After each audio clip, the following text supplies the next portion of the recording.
How you doing, YouTube? Matt Massa Beer Reviews, back with a little bit of bottle action here. Excitable bottle action in the form of Conclave Brewing. It's their Hearthland, not Heartland, Hearthland. This be an oak age farmhouse ale coming at 4.7%, and this was released today. Conclave is one of my favorite breweries in all of the land, Jersey more specifically, and I dig what they do, but it's been pandemic times and I just haven't really gone anywhere. Actually, fun fact, last time I kind of went to a brewery before the pandemic started, last was the grand opening of Conclave, and then all of a sudden pandemic happens and I don't go back. And then I stopped there today, picked up some beer, and this was there. This is an oak aged farmhouse ale. 4.7%. It was aged in barrels that was previously used by the Referend beer blendery that was kind of south of Flemington. They're actually moving to Pennsylvania, and they used one of their barrels. So I'm kind of curious to see where this one comes off. I didn't have a bottle opener with me, so I got my trusty little pry bar here. Hopefully this works. Oh man, it's like way easier than it usually is to open these bottles.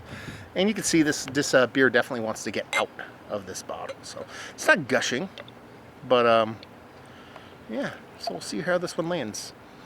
Yeah, this dropped last night. I was going to be not close to a Conclave, but kind of, sort of, in and around the area, so I figured it was worth a pop of stopping by. And that looks all the part of a oak-aged farmhouse ale. Man, that hazy, the OG style of hazy, not that kind of turbid double IPA kind of hazy with this nice white as white could be head. I mean, it just looks like a kind of pineapple juice, to be perfectly honest with you. So, yeah, purty beer so far. Let's get a nose.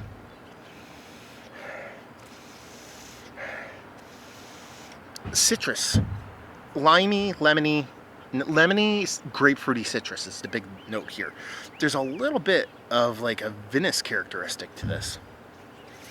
Subtle, almost like a Zinfandeli kind of thing going on this sucker.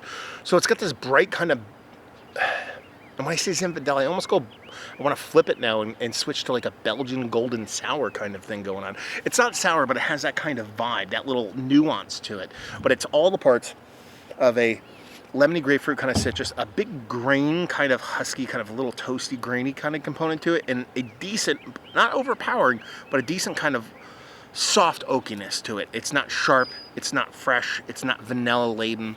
So you're getting wood, you're getting grains, you're getting that yeast, you're getting all the bits and parts of the beer. I'm curious to how they work together though. So let's just dive in. Cheers.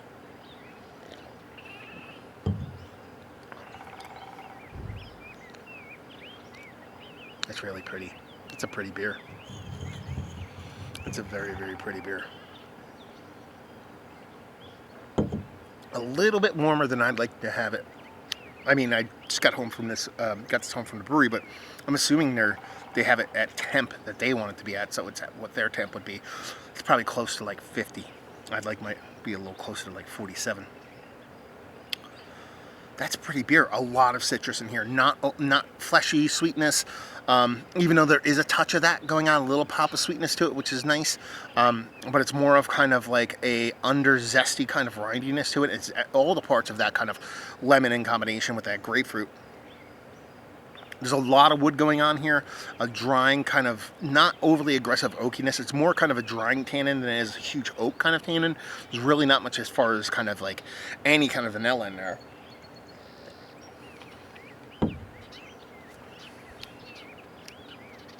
It's soft. It's soft, but it has this snappiness to it too. The snappiness comes from bittering, the hop, and I believe probably a little bit of that wood at play. That adds that kind of sharp snappiness to it, but at the same time, it's so soft.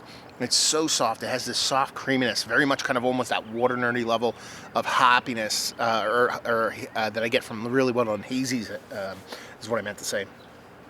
This is really, really, really, really tasty. Like really tasty. It's very, very, very cool. Like not sour in any stretch of the imagination. I mean, I even hesitate to call this tart, but it is in the most comforting and soft kind of way. Like that tartness has that rounded edge that only like wood can bring. This is really, really, really good. And I think it's only going to get better, to be perfectly honest with you. Because I think that would, if I'm going to sit here and nitpick and I'm going to kind of be like, I wish this was a little bit more like that, or this was a little bit more like that. The wood's probably a little bit bigger than I'd like it to be in this. But that's going to settle down a little bit over time. The components, while they're working together and are quite tasty, I could see them being a little bit more cohesive over time. That ends up being a little bit more of a complete beer. And then just, just let that wood do its thing. I don't mind it. I like it the way it is. I'm not complaining. I'm just trying to find little kind of drips and drabs to kind of talk about the beer. But this is really tasty. I mean, the mouthfeel is by far and away the kind of, I guess, leader in the clubhouse as far as what I dig about the beer the most.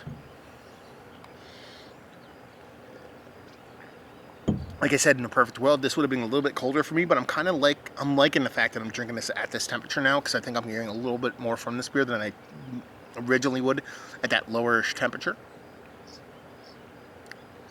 This is really good. This is like really good. Like really good.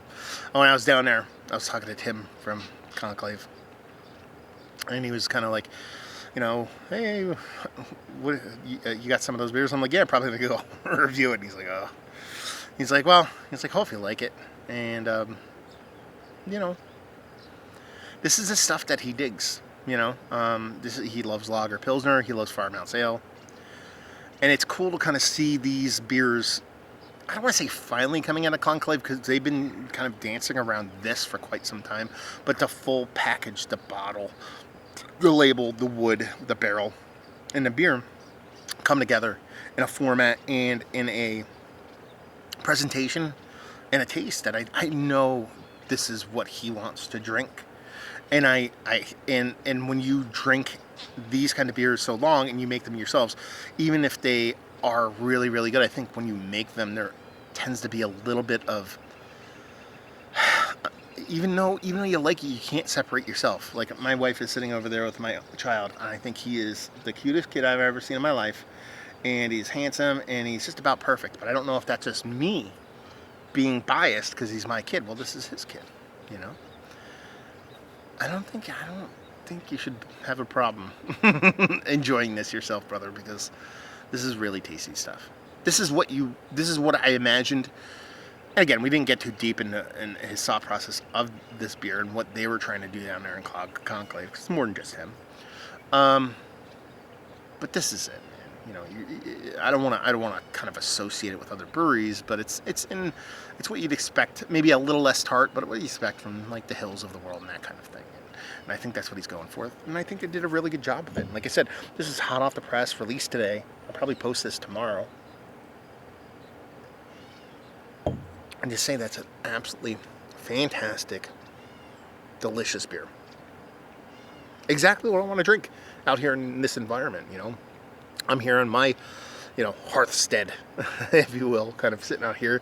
My wife's rocking my kid over there. My dogs are somewhere doing doggy things, and just want to sit outside and enjoy life. And this is the kind of beers that I think bring that all together. A little romantic, I guess. Anyway, so let's talk about this beer. Well, before we do that, let's actually talk about the beer, rather than me just saying I like it or not, like an asshole. Don't laugh at me, woman. My wife thinks I'm the dumbest person on earth. No, she likes what I do. I'm just silly. Anyway, I mean, it is that kind of grapefruity, limey kind of combination. Not overly sweet. Super beautiful mouthfeel. A little pop of bitterness. Decent, hefty oak addition that's soft, but big. Is this one of the better farmhouse ales I've had? It's like, yes. Is it Mount Rushmore status? It is, dude. I'm not just saying that because I like the brewery and I like the owners, and it's genuinely, it's the opposite. It's like the reason why I like the brewery and whatnot is because they produce beers like this, and this is really, really tasty stuff. And here's the thing. Let's say, my own personal little weird scale of Mount Rushmore. Is it on there? I believe so. If it isn't, it's gonna be, because I think it's going to get better with time. As a long haul ager, I don't know. Give this, 6 to 12 months. I think you're dealing with even a better beer. And that's a beautiful thing. Value availability on this sucker was $13 a bottle. $13 a bottle for a 500 milliliter. Or is it 475 milliliter, 500 milliliter, whatever. It's a little bit pricey, you know. It is, you know, you get a $7.50 if we're going to compare it to Hill Farmstead, which is, I said I wouldn't, but if we're doing that, because I already did, you're getting this at $9 to $10 and a $7.50. So I understand the time, the lengths, and all the things that go into it. I have no issues paying that price point for this beer. I would buy it again, but there are ones that can kind of do that for you at a little less price. But again, they're very difficult to find and leave you with. If you like what we like this beer, if you like, I know it's so douchey to do it, but you like, you know, those $10 $7.50s from Hill Farmstead, the, you know, Arts and the Susans and those Arthur and Susans, Arthur, and oh, I'm messing them all up. You know what I'm talking about. Those kind of chuggable, drinkable, I would say readily available kind of Hill Farmstead beers. If that's really your milieu, I can't believe I just used that word. Then you will really enjoy this. So there you go. Review in the books. Hopefully you guys enjoyed it. Down there, if you want to talk about it, Massive Beers. If you want to check me out doing the social media stuff, Beer Massif. If you want to check me out doing the whole podcasting thing, and hopefully you guys enjoyed the review. Hopefully you're enjoying some Conclave right now. Hope to see you next time. I drink, but there's nothing left. Cheers.